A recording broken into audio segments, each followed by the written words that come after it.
Hi friends, welcome to our channel మా. అదేవిధంగా ఇక్కడ 2025 మా జూన్ 7 కరెంట్ అఫైర్స్ మా మెయిన్ వచ్చేసి G20 నుంచి మా శిల్ప బాధ్యత నుంచి ఎవరు వైదొలిగినంటే అమితాబ్ కాంత్. అయితే G20 సమావేశం 2023లో వచ్చేసి మా G20 సమావేశం 2023లో ఇండియాలో జరిగిన సమావేశమా. ఇండియాలో కంటే న్యూఢిల్లీ సమావేశానికి ఈయన బాధ్యత వహించారు. G20 సమావేశం మొత్తంగా శిల్ప బాధ్యతగా ఎవరంటే అమితాబ్ కాంత్ వచ్చేసిమా. ఈయన అంతకుముందు వచ్చేసిమా నీతి ఆయోగి సిఓగా పనిచేశాడు. నీతి ఆయోగి సిఓగా. అదేవిధంగా ఈయన ఐఏఎస్ ఆఫీసర్ కేరళ రాష్ట్రం నుంచి ఎన్నికైనమాట. కేరళ రాష్ట్రం జన్మించాడు. దాదాపు 40 సంవత్సరాల వరకు ప్రభుత్వ సేవలో పనిచేశాడనమాట. అదేవిధంగా మా G20 ఎస్టాబ్లిష్ ఎప్పుడంటే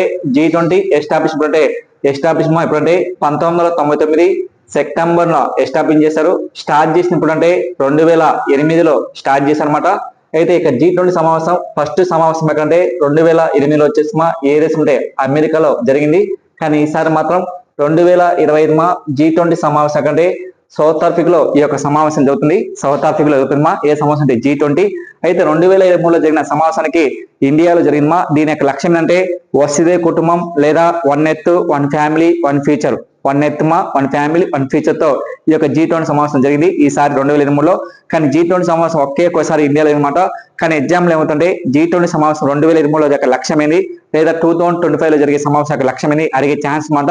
అదేవిధంగా ఈ యొక్క మోడీకి వచ్చేసి మా నరేంద్ర మోడీకి మెయిన్ ఒక దేశం వాళ్ళు అత్యున్నమైన అవార్డు ఇచ్చారు. ఏ అవార్డు ఏ దేశం అంటే మోడీ వచ్చేసి మా 2025 వచ్చేసి ఇలా 2025 వచ్చేసి మా మోడీకి ఒక అత్యున్నమైన అవార్డు ఇచ్చారు. ఏ అవార్డు అంటే ఏ దేశం వాళ్ళంటే సపస్ అనే దేశం వాళ్ళు అత్యున్నమైన అవార్డు ఇచ్చారు.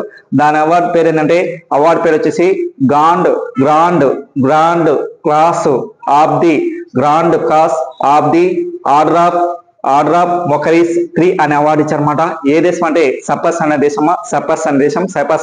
మళ్ళీ చెప్తాను sir. Grand cross order of మొకరీస్ అనే దేశం వాళ్ళు 3 అనే అవార్డు దేశం వాళ్ళు ఇచ్చారు.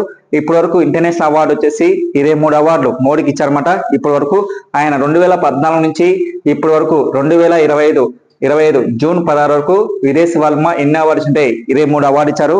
అదేవిధంగా ఆ దేశానికి అధ్యక్షుడు వచ్చేసి మా ఎవరంటే నికోస్ అనే వ్యక్తి ఈ అవార్డు ఇచ్చారన్నమాట. అయితే ఇరు దేశాల మధ్య భారత్ పీపుల్స్ మధ్య 6 ఒప్పందాలు జరిగినమాట. వాణిజ్యంలో 1, డిఫెన్స్ లో, అదేవిధంగా వాణిజ్యం, defence, science and technology, banking రంగంలో అట్లా 6 ఒప్పందాలు అనమాట మన ఇండియా ప్రధానమంత్రి మోడీతో. అదేవిధంగా ఆ దేశ అధ్యక్షుడు వచ్చేసి నికోస్. అదేవిధంగా మోడీకి వచ్చేసిమా అంతకుముందు ఇప్పటి వరకు 23 అవార్డులు వచ్చాయి. అయితే 2025లో వచ్చేసి ఏ దేశం వాళ్ళు ఇచ్చారంటే అంతకుముందు బిఫోర్ వచ్చేసి మార్సిస్ కంట్రీ వచ్చేసిమా ఏ దేశం అంటే grand commander of the order of the star and key అని అవార్డు ఇచ్చారు. అదేవిధంగా 2025లో ఏప్రిల్ వచ్చేసి శ్రీలంకలో అత్యున్నమైన అవార్డు వచ్చేసిమా ఏ దేశం అంటే శ్రీలంక మిత్ర విభూషణ్ అవార్డు ఇచ్చారు. అంతకుముందు 2024 డిసెంబర్లో వచ్చేసి కువైట్ దేశం వాళ్ళు మన దేశ ప్రధానమంత్రికి మోడీకి అత్యున్నమైన అవార్డు ఇచ్చారు. ఏ అవార్డు అంటే order of Mubarak the great అనే అవార్డు వచ్చేసి ఎవరికి ఇచ్చారంటే మోడీకి ఇచ్చారు. అయితే ఇప్పటి వరకు మోడీకి 23 అవార్డు ఇచ్చారు. ఏ దేశ ప్రధానమంత్రికి ఇంత అవార్డు ఇంటర్నేషనల్ అవార్డు ఇవ్వలేదు. కానీ ఒకే ఒక అవార్డు వచ్చేసి ఎవరికి ఇచ్చింటే మోడీకి ఇన్ని అవార్డు రావడం ఫస్ట్ టైం. ఏ దేశ ప్రధానమంత్రికి ఇన్ని అవార్డు ఇంటర్నేషనల్ అవార్డు ఇవ్వలేదు. అదేవిధంగా నెక్స్ట్ ఇటీవల వచ్చేసి ఏంటంటే సైబర్ సురక్షణ యాప్ ను ఇటీవల ఎవరు లాంచ్ చేస్తే కేంద్ర రక్షణ శాఖ మంత్రి వచ్చేసి రాజ్నాథ్ సింగ్ లాంచ్ చేశారు. అయితే సైబర్ సురక్ష అంటే ఏంటంటే భారతదేశంలోని ఆర్మీ యొక్క సైబర్ కేసులు వచ్చేసి విదేశాలకు సమాచారం తెలియకుండా కేవలం మన దేశంలో సీక్రెట్ గా దీనికోసం ఒక యాప్ తయారు చేశారు. ఏ యాప్ అంటే సైబర్ సురక్ష. ఎందుకంటే ఇటీవల భారత్ కు పాకిస్తాన్ కు ఆపరేషన్ సింధు జరగడం వల్ల ఇటీవల మన దేశ సమాచారాన్ని విదేశాలకు పంపించడం జరిగింది. ఇటీవల యూట్యూబ్ లో ఫేమస్ పర్సన్ ఫేమస్ పర్సన్. అందుకు మన దేశ సమాచారం విదేశాలు పంపించినందుకు ఎమ్మటే కేంద్ర ప్రభుత్వం ఒక చర్యలు తీసుకున్నది. ఏది మన దేశ సమాచారాన్ని డిఫెన్స్ సంబంధించిన సమాచారాన్ని ఎవరు గుత ఒక కంటి గుత బయటికి పనుకోవద్దు. అట్లా ఒక సైబర్ సురక్ష యాప్ ను దీన్ని కేంద్ర ప్రభుత్వం లాంచ్ చేసింది. అది గుర్తుపెట్టుకోమా.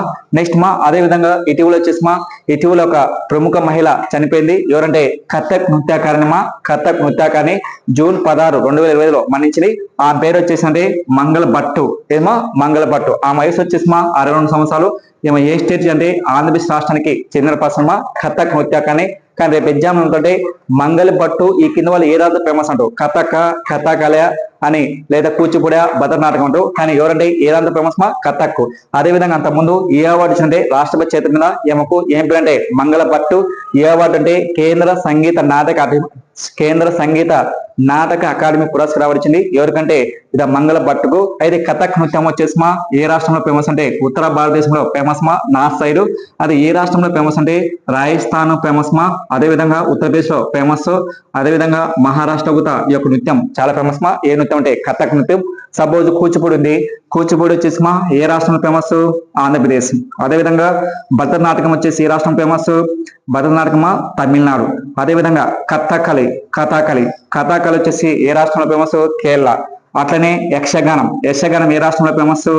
Hi friends, welcome to Brahmam sir GK classes అదేవిధంగా మన ఛానల్ కొత్తగా వచ్చే వారికి లైక్ చేయండి, షేర్ చేయండి త్వరలో వచ్చేసి మనకు హైకోర్టు నుంచి హైకోర్టు మనకు అమరావతి నుంచి ఒక హైకోర్టు నోటిఫికేషన్ వచ్చే ఛాన్స్ ఉందమ్మా.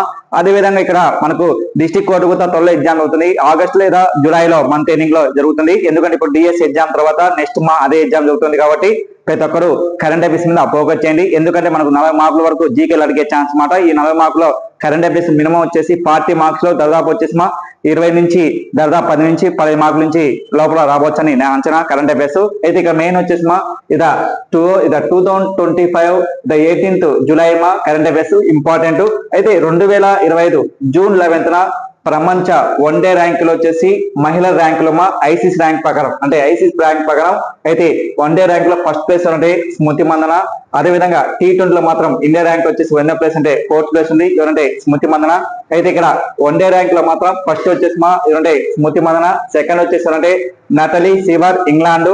3వ పర్సన్ అంటే ఎవరంటే లారా వచ్చేసి ఏరియస్ అంటే సౌత్ ఆఫ్రికా చెందిన మహిళ. మనకి ఇంపార్టెంట్ అదేవిధంగా ఐసీసీ అంటే అంటే ఇంటర్నేషనల్ క్రికెట్ కౌన్సిల్. ఐసీసీ అంటే international cricket council.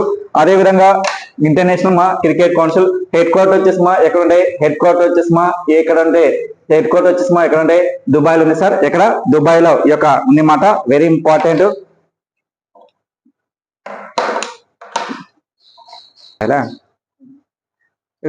ICC head quarter వచ్చేసి దుబాయ్ లో ఉందమ్మా. వెరీ ఇంపార్టెంట్ దుబాయ్ లో.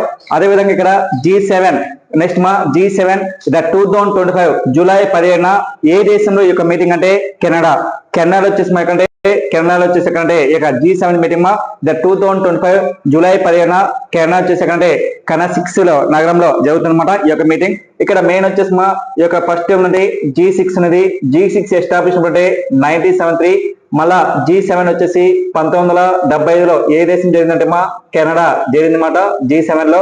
అదేవిధంగా G8 వచ్చేసి ఎన్నో దేశంగా 1990లో వచ్చేసి రష్యా జరిగింది. అయితే G8 నుంచి రష్యాని సస్పెండ్ చేశారు. ఎప్పుడంటే 2014 మార్చ్ 20న రష్యాని సస్పెండ్ చేసామా G8 గ్రూప్ నుంచి. అయితే పెయింట్ G7 లని ఎన్ని దేశాలు ఉంటాయి 7 దేశాలు మాత్రం ఉంటాయి. అయితే ఇక్కడ G7 మీటింగ్ 2025 జూలై 17న ఏ దేశం అంటే కెనడా అనమాట. ఇది ఎన్నో మీటింగ్ అంటే 51వ మీటింగ్.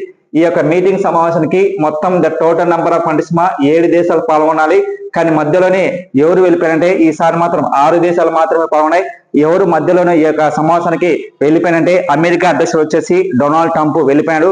ఎందుకంటే మధ్యలోనే వెళ్ళిపోవడం కారణం వచ్చేసి ఇరాన్ కు ప్లస్ ఇజ్రాయెల్ యుద్ధం వల్ల ఆ యుద్ధాన్ని ఎట్లయినా ఆపాలని ఈయన ఎమ్మటే సమావేశించి వెళ్ళిపోవడం జరిగింది. అయితే ఈ యొక్క G7 సమావేశంలో ఈసారి మాత్రం ఎన్ని దేశాలు పాల్గొంటే కేవలం 6 దేశాలు మాత్రమే ఈ యొక్క సమావేశంలో పాల్గొన్నాయన్నమాట.